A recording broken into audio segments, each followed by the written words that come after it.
સુસ્વાગત મિત્રો. અસમય સંખ્યાની ગાણિતિક ક્રિયાઓમાં આજે સમય સંખ્યા અને અસમય સંખ્યાના ગુણાકારથી મળતું પરિણામ અસમય થાય છે એવું એક ઉદાહરણ લઈએ. આજનો પ્રશ્ન છે, નીચે દર્શાવેલ સંખ્યા અસમય છે તેમ સાબિત કરો. સંખ્યા છે 7/5. 7 છે એ સમય સંખ્યા છે, જ્યારે √5 અસમય સંખ્યા છે. આ બંનેનો ગુણાકાર એટલે કે 7/5 અસમય થાય છે એવું આપણે સાબિત કરવાનું છે. તો ચાલો શરૂઆત કરીએ. સૌપ્રથમ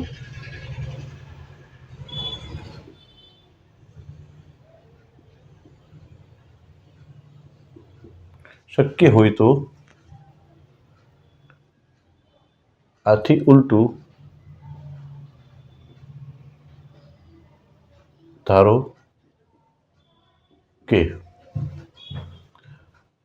7/5 સમય છે. આપણે સાબિત કરવું છે કે 7/5 અસમય છે, તો આપણે ઉલટું ધારશું કે 7/5 સમય છે. સમય સંખ્યાની વ્યાખ્યા મુજબ આપણે ધારી શકીએ, ધારો કે 7/5 બરાબર a/b. કોઈ પણ સમય સંખ્યાને આપણે પૂર્ણાંકોના ગુણોત્તર સ્વરૂપે દર્શાવી શકીએ છીએ, જ્યાં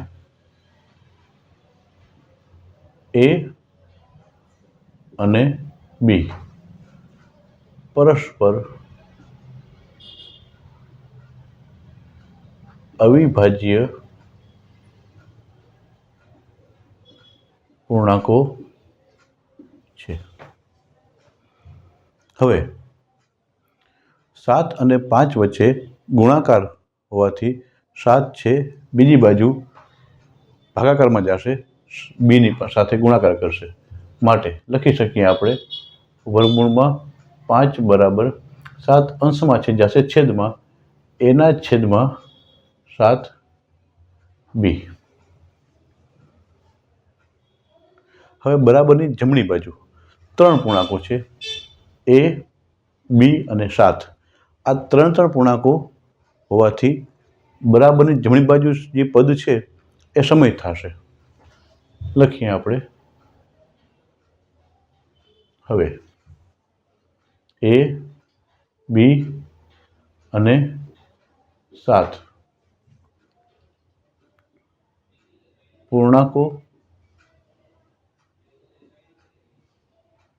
હોવાથી a અને b તેમજ 7 ત્રણે પૂર્ણાંક હોવાથી a/7b સમય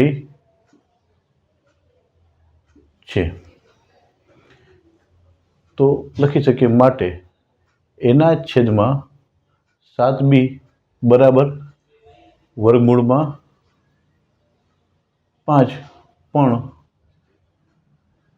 સમય થાય.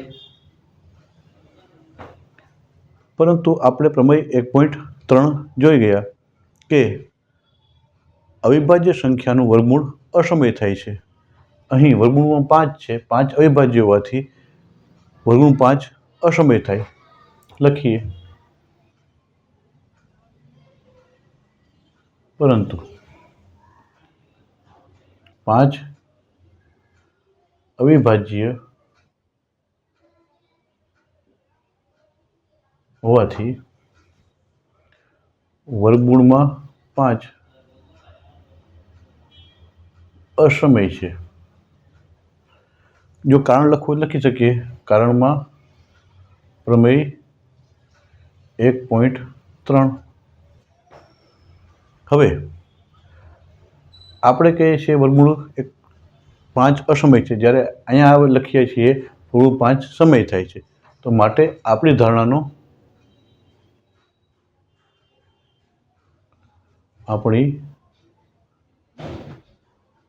ધારણાનો વિરોધાભાસ મળે છે. તો આપણે શું ધાર્યું છે?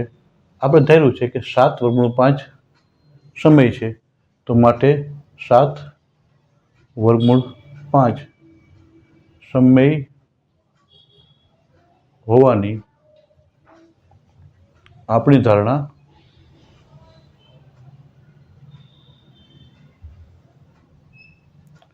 ખોટી છે.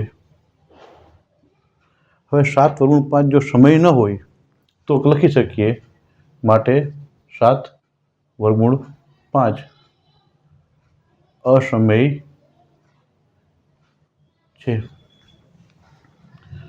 આ રીતે આપણે સમય સંખ્યા 7 અને અસમય સંખ્યા √5 દ્વારા મળતું પરિણામ અસમય છે એમ સાબિત કરી શકીએ.